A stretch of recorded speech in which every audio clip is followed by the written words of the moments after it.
அன்பான இனிய உறவுகளே, இங்கே கதிர் ராஜியோட பிணைப்பு அதிகமாகுது.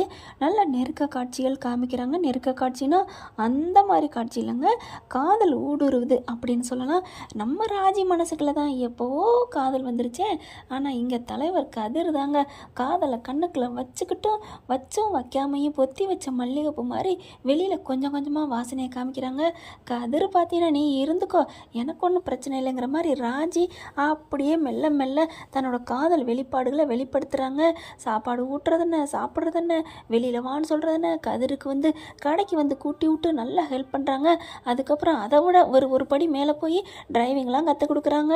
நல்லா சூப்பராக ஒரு என்ஜாய் பண்ணுற மாதிரி தாங்க போயிட்டுருக்கு. பார்த்தீங்கன்னா நாளுக்கு நாள் மறுநாள் வந்துடுறாங்க வேலைக்கு. மறுநாள் வந்ததுக்கப்புறமா கிளம்பு அப்படிங்கிறாங்க. எங்கே கற்றுக்கணும்ல, என்ன இப்படி தினைக்கு நீ எப்படி, என்ன மேடம் டிரைவிங்க்குன்னு கற்றுக்க போயிட்டா தொடர்ந்து போகணும், தொடர்ந்து போனால் தான் கற்றுக்க முடியும். அப்படிலாம் இல்லை, நம்ம எப்போ வேணாலும் பண்ணிக்கலாம், நம்ம இது தானே. இதுதான் தப்பு. அதனால தான் நம்ம இதில் எதுவுமே யாருமே சேர்த்துக்க மாட்டேங்கிறாங்க. நம்ம இது தானே அப்படின்னு அசால்ட்டாக இருப்பாங்கன்ட்டு நீ கிளம்பு அப்படின்னு சொல்லிட்டு மறுபடியும் கூட்டிகிட்டு போகிறதுக்கு கிளம்பி வராங்க. வெளியில் வந்தால் அங்கே பார்த்தீங்கன்னா அன்றைக்கி முதல் நாள் வண்டியை கொண்டாந்து விட்டார் நம்ம குமார். ஆனால் இன்றைக்கி வண்டி எடுக்கையிலே நிற்கிறாரு. பார்க்குறாங்க கதிர். என்ன ஏய் உங்கள் அண்ணன் என்ன நேற்று வண்டியை மோதுனா? என்னது என் அண்ணன் மோதுனானா? சரி விடு, நீ மோதுன. ஆனால் இன்றைக்கி என்ன வண்டி எடுக்க காட்டிலுமே நிற்கிறாப்படி, என்னவா அப்படிங்கல. எனக்கு என்னங்க தெரியும், நானும் உன் கூட தானே நிற்கிறேன், என்ன கதிர் அப்படின்னு சொல்லிட்டு அண்ணா வானே வா அப்படிங்கிறாங்க. அப்படியே பம்மி குமார் வராரு. அது ஒன்றும் இல்லைம்மா, அது என்னண்ணே வானே அப்படின்னு சொல்லி கூப்பிட்டுட்டு உள்ளவா நீயாவது வந்திருக்கிய நம்ம வீட்டு சார்பா அப்படின்னு கூட்டிக் கொண்டே உட்கார வைக்கிது. கதிர் அப்படின்னு சொல்லிட்டு கிட்டக்க என்ன உன் அண்ணனுக்கு ஏதாவது வாங்கிட்டு வரணுமா? வரேன் வா கதிர், சூப்பர் நீ கரெக்டாக இப்படி சொன்ன, அதான் தெரியுதே, பிறந்த விட்டு ஆளுங்க வந்துட்டா அப்படியே துடிப்பீங்களே. சரி இரு வாங்கிட்டு வரேன் அப்படின்ட்டு சொல்லிட்டு போயிடுறாரு. இங்கே பார்த்தா அண்ணே வானேன்னு உட்கார வச்சுட்டு என்னண்ணே நல்லா இருக்கேண்ணே, எப்படிண்ணே என்னண்ணே அப்படிங்கல. என்னம்மா ராஜி, இல்லைண்ணா நீ வந்தது எனக்கு எவ்வளோ சந்தோஷமாக இருக்குது தெரியுமா அப்படின்னு சொன்னோன்னே, புரியுது ராஜி, நீ படுறப்பா அப்படியே ஒரு தவிப்பு பேச்சு எல்லாமே, நீ எவ்வளோ ஆசை பாசம் வச்சுருக்கேன்னு எனக்கு தெரியுது. நான் தான் உன்னையும் சரி நம்ம மாப்பிள்ளையும் சரி ரொம்ப தப்பாக பேசிவிட்டேன், தப்பாக நினச்சிட்டேன். நம்ம மாப்பிள்ளை மாதிரி இந்த உலகத்தில் கோடியில் ஒருத்தனை தேடினா கூட கிடைக்காது ராஜி. நான் ரொம்ப தப்பு பண்ணிட்டேன் ராஜி, அப்பா பேச்சை கேட்டு தான் இப்படி பண்ணிட்டேன், என்னை மன்னிச்சிட ராஜி. நான் அரசிக்கிட்ட மட்டும் மன்னிப்பு கேட்கல, உங்ககிட்டையும் மாப்பிள்ளைகிட்டையுமே நான் எல்லாத்தையும் மன்னிப்பு கேட்கணும் அப்படிங்கிறாங்க. அண்ணே விடுனே அப்படின்னு சொல்லலே எல்லாத்தையும் கேட்டுக்கிட்டு வராரு கதிர் உள்ளுக்குள்ள.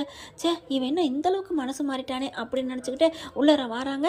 அடுத்து பார்த்தா கூல்ட்ரிங்க்ஸை ஊற்றி கொடுக்குறாங்க, வாங்கி குடிக்கிறாருங்க டப்புன்னு. கதிர் பார்க்குறாரு ஆச்சரியப்பட்டு, என்னடா இவன் இந்தளவுக்கு ஒரே நாளில் இப்படி மாறிட்டானே அப்படின்னு நினைக்கிறாங்க. அதுக்கப்புறம் ராஜி நான் ஒரு முக்கியமான விஷயமா வந்தேன், என்னண்ணா சொல்லுண்ணா அப்படிங்கிறாங்க. இல்லை எனக்கு அப்பா பேச்சை கேட்டு நான் இப்படி போனது நான் வேஸ்ட்டுன்னு நினைக்கிறேன், இனிமேல் நான் அப்பா பேச்சை கேட்கல. ஏன்னே அப்படி சொல்கிறேன், அப்பா நல்லது சொன்னால் கேட்டுக்கண்ணே அப்படின்னு ராஜி சொல்கிறாங்க. இல்லைம்மா நான் தனியாக ஏதாவது வேலை பார்க்கலான் இருக்கேன். தனியாவா? ஏன்னே நம்ம கடையில் இல்லாத நம்ம ஆஃபீஸு கம்பெனி தோட்டம் துறவு அவ்வளோ இருக்கே, எல்லாத்துலேயும் போய் பார்க்க வேண்டியதானே அப்படிங்கிறாங்க. இல்லைம்மா அது சரிப்பட்டு வராதுமா, அது என்ன இருந்தாலும் அவங்களோடதான் ஆயிரும். நானாக சொந்தமாக சுயமாக தனிப்பட்ட முறையில் சம்பாதிக்கணும்னு ஆசைப்பட்றேம்மா. ஒரு நாளைக்கு 100 ரூபா சம்பாரிச்சாலும் சரி என்னோட உழைப்பாக தனித்துவமாக இருக்குன்னு ஆசைப்பட்றேம்மா அப்படிங்கிறாங்க. இப்போ நம்ம மாப்பிள்ளை இருக்கலையா அப்படிங்கிறாங்க. ராஜிக்கு சந்தோஷம் தாங்கலை. என்னென்ன சொன்னீங்க அப்படிங்கிறாங்க. நம்ம மாப்பிள்ளை தானே அவர் அப்படிங்கிறாங்க. ரொம்ப பூரிப்படைகிறாங்க ராஜி. மாப்பிள்ளையா? ஐயோ உண்மை, ஒரு நாளைக்கு ஒரு நாள் அப்படியே முன்னேறிக்கிட்டு போகுதே பாச பிணைப்பு அப்படின்ட்டு. சரிண்ணே இப்போ என்ன வேலைக்கு போகலான் இருக்கேன்? அதுக்கு தாம்மா இங்கே வந்திருக்கேன். எங்கேண்ணே? இங்கே தான் வேலை தேடி வந்திருக்கேன். வேலையா? ஆமாம்மா நான் இங்கே வேலை பார்க்கலான் இருக்கேம்மா, நீ தான் மாப்பிள்ளைகிட்ட சொல்லி. ஐயோ அப்படின்ட்டு கதிர் அப்படிங்கல. நீ இரு அப்படின்னு பக்கத்தில் வராங்க. மச்சான் அப்படிங்கிறாருங்க. ஒரு தூக்கி வாரி போடுது கதிருக்கு. எனக்கு தயவு செஞ்சு நீங்கள் என்னை சொந்தமாகவும் பார்க்க வேணாம், சுருத்தாகவும் பார்க்க வேணாம். சொந்தம் சுருத்தாக பார்க்காம நான் ஒருத்தன் வேலை கேட்டு வந்திருக்கேன், என்னோட டிரைவிங்க்கு உனக்கு மதிப்பு இருந்தால் எனக்கு வேலை போட்டு கொடுக்குறீங்களா அப்படின்னு கேட்டோன்னே தூக்கி வாரி போடுது. அண்ணே அதெல்லாம் ஒன்றும் இல்லைண்ணே, நீ சும்மா இருமா, நான் எனக்கு வேலை வாங்கி கொடுமா, எனக்கு எவ்வளோ சம்பளம் கொடுக்குறீங்களோ கொடுங்க, நான் வாங்கிக்கிறேன், நான் சொந்தமாக என் காசு என் கையால் உழைக்கணும்னு ஆசைப்பட்றேன் அப்படிங்கிறாங்க. அப்படியே ஒரு மாதிரியாக பார்க்குறாங்க. இல்லை ராஜி நம்ம வீட்டில் கேட்டுக்கிட்டு தான், ஏன் அப்பாட்ட கேட்டு தான் சொல்லுவீங்களா அப்படிங்கிற.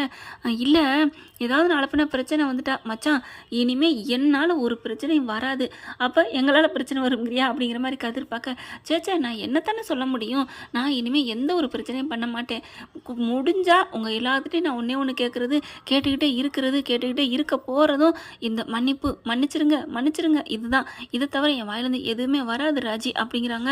அண்ணே அப்படின்னு சொல்லி கட்டிக்கிறாங்க. கதிர் பார்க்குறாங்க. சரி வேறு என்ன பண்ணுறது, சேர்ந்துக்கங்க, ஆனால் நான் எங்கள் வீட்டில் சொல்லணும் தான். சொல்லுங்கள் மாப்பிள்ள சொல்லுங்கள், அவங்க சம்மதிச்சா சரி அப்படின்னு சொன்னோன்னே சரின்ட்டு சரி நீங்கள் இங்கே இருங்க அப்படிங்கிறாங்க. பார்க்குறாங்க ராஜி. என்ன கதிர் எனக்கு அப்படிங்கல, எனக்கு என்னென்ன அதான் ஆள் வந்துருச்சே, அப்புறம் அதுக்கு டிரைவிங்க்கு நாளைக்கு பார்த்துக்கலாம் அப்படிங்கிறாங்களா. ஐயா நிஜமாவா? வா அறிவு ஆசை தோசை அப்பளம் வடை, நான் சும்மா சொன்னேன், உடனே சொல்லுவியே, நான் எப்படி முன்னாடி எடுத்து வச்ச காலை பின் வைப்பனா என்ன, கதிரா கொக்கா ஆட்ட பாவி, நான் நினச்சேன் மறுபடியும் நிப்பாட்டுவான் போகிறேன் அப்படின்னு சொல்லிட்டு அதே மாதிரி ஆகிப்போச்சு அப்படிங்கிறாங்க. அடுத்து பார்த்தா குமார் என்ன பண்ணுறாங்க, என்ன கதிர் என்ன ராஜி அப்படிங்கிறாங்க. ஒன்றும் இல்லைண்ணே, எனக்கு டிரைவிங் சொல்லித்தரேன்னு சொல்லியிருந்தாரு, நீ வேலைக்கு வந்துட்டில அதனால் இனிமேல் வேண்டாம் அப்படின்னு சொல்லலான்னு பார்த்தா விட அப்படியே இழுக்கிறத பாருண்ணே. ஏமா இதெல்லாம் நீ ரொம்ப சந்தோஷப்பட்டு ஏற்றுக்கணுமா, அதெல்லாம் முடியாது, நீ பாட்டுக்கு வா அப்படின்னு சொல்லிட்டு சும்மா இருக்காம கொண்ட எடுத்துக்கிட்ட லட்சியத்தில் கரெக்டாக இருக்கார்ல, நீங்கள் கூட்டு போங்க மச்சான் அப்படிங்கிறாங்க. ராஜி பார்க்குறாங்க. அண்ணே நீலாம் ஒரு அண்ணனா அப்படின்ட்டு, சரி வந்து கம்பெனி மூட வேணாம் நீங்கள் இருங்க அப்படின்னு குமார்கிட்ட பொறுப்பை படிச்சுட்டு சாவியும் கொடுத்துட்டு கிளம்புறாங்க. இந்த சமயம் மட்டும் உண்மையிலே சொல்கிறேன், சக்தி வேலைங்க வரணும், இங்கே கடை என்னடா ஆட்டையை பொட்டியாடா அப்படின்னு சந்தோஷப்படுவாங்க. இல்லையா பாண்டியனும் அரசியும் வரணும், அரசி கூட கொஞ்சம் பொறுமையாக இருக்கும், ஆனால் பாண்டியன் பார்த்தாரு கிழிச்சு கேப்பே கட்டிடுவார், அந்தளவுக்கு செம்ம காண்டில் இருக்காரு. ஆனால் இவங்க ராஜியும் கதிரும் கிளம்பி போகிறாங்க, டிரைவிங் போகிறாங்க டிரைவிங் போயிட்டே இருக்காங்க. ராஜிக்கு சந்தோஷம் தாங்கலை. என்ன மேட்டம், இந்த பக்கம் பார்த்தா ஆசை புருஷன், அந்த பக்கம் பார்த்தா அன்பான அண்ணன், ரெண்டு உறவும் பக்கத்தில் வந்தோன்னே ரொம்ப ஹாப்பியாக இருப்பீங்க போல இருக்கேன் மேட்டம் அப்படிங்கிறாங்க. ஆமாம் இருக்காதான் என்ன, எனக்கு என்ன குறை, அன்பான புருஷன் அன்பான அண்ணன், எனக்கு ரொம்ப சந்தோஷம் தான், ஓகே தான் அப்படிங்கிறாங்க. சரி வாங்க இறங்கி வந்து உங்கள் டிரைவிங்கில் உட்காருங்க அப்படின்னு உட்கார வைக்கிறாங்க.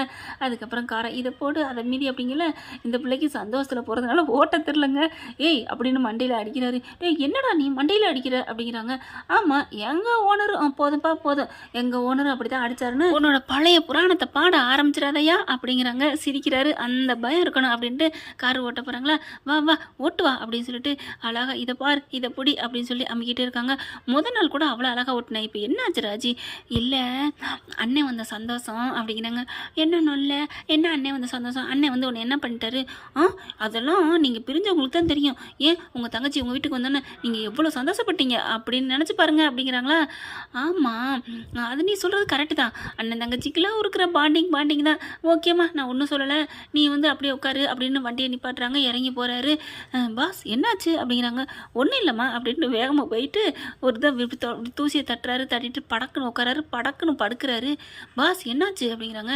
ஆமாம் உனக்கு வண்டி ஓட்டுற இன்ட்ரெஸ்ட் இல்லை, உங்கள் அண்ணனை பற்றின நினச்சிட்டு இருக்க அப்படிங்கிற அந்த நினப்பு எப்போ இறங்குமோ, இப்போ இறங்கலாம், இன்னும் 1 மணி நேரம் கழிக்கலாம், எவ்வளோ நேரம் கூட ஆகலாம், அதனால மேடத்துக்கு இல்லை மகாராணிக்கு எப்போ இறங்கி வருதோ மனசு, அப்போ என்னை கூப்பிடுங்க நான் வர்றேன், அது வரைக்கும் ஒரு குட்டி தூக்கம் போடுறேன் அப்படின்னு சொல்லிட்டு கொரன்னு கொரட்டை விட்டு தூங்குற மாதிரி ஆக்டிங்கை போடுறாரு. ஆக்டிங் இல்லை சும்மா ஒரு மாதிரி படுக்கிறாங்க தூங்க போகிற மாதிரி.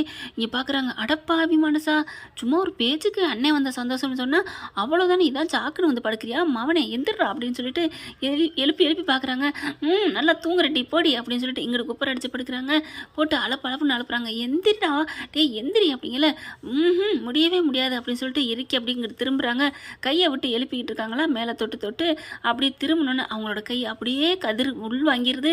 ஐயோ அப்படின்னு சொல்லிட்டு கதிர் மேலே ராஜி அப்படியே விழுந்துடுறாங்க. விழுந்த கையோட என்னாச்சு அப்படிங்கல. பாரு என் கையை இறுக்கி பிடிச்சிட்டேன், நான் தான் உன்னை விடுன்னு சொன்னேன்ல, உன்னை யார் என்னை பிடிக்க சொன்னது அப்படின்னு சொல்லிட்டு என்ன பண்ணுறாங்க. நீ தான் எந்திரிக்கணும்.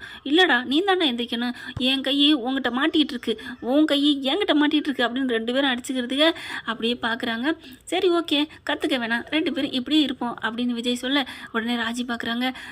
அந்தளவுக்கு திமிர் வச்சு போச்சு, இரு அப்படிங்கிற. என்ன உங்கள் அண்ணனை வர சொல்லி என்னை அடிக்க போறியா? ஆமாம் எனக்கு இப்போ அண்ணன் இருக்காண்டி அப்படிங்கிறாங்க. என்னது டீயா? ஆமாம் சந்தோஷம் தான், நாங்கள் அப்படி தான் டீ போடுவோம் அப்படின்னு ராஜி சொல்கிறாங்க. அண்ணன் வந்து அரை நாளியால் அதுக்குள்ளே கட்டின புருஷனை மிரட்டுறீங்களோ, அப்படித்தான்டா அப்படிங்கிறாங்க. மேடம் மன்னிச்சுக்கோங்க மேடம், அண்ணன்ட்ட சொல்லி கொடுத்துறாதீங்க மேடம் அப்படின்னு சிரிக்கிறாங்க. சிரிச்சுட்டு அப்படியே இருக்கிய கட்டிக்கிறாங்க. அப்புறம் மகாராணிக்கு கற்றுக்க ஆசை இருக்கா இல்லையா? இல்லைடா இன்னைக்கு எனக்கு ரொம்ப சந்தோஷ மூடில் இருக்கேன் ப்ளீஸ் அப்படிங்கிறாங்க. சரி இப்படியே வானத்தை பார்த்துட்டு படுத்துக்கிட்டே கதை பேசிட்டு அப்புறமா போகலாமா? ஓகே ஓகே அப்படி சொல்லிட்டு கதை பேச ஆரம்பிக்கிறாங்க. அப்படியே வானத்தில் கையை நீட்டி நீட்டி பேசுகிறாங்க. ஓகே ஃப்ரெண்ட், பார்க்கலாம் என்ன நடக்க போகுது அப்படின்னு. இப்படி போனால் சந்தோஷமாக தானே இருக்கும். இந்த பதிவு உங்களுக்கு பிடிச்சிருந்துச்சுன்னா உங்கள் பொண்ணான கையில் ஒரு லைக்கை போட்டு சப்ஸ்கிரைப் பண்ணிடுங்க. Thank you friends.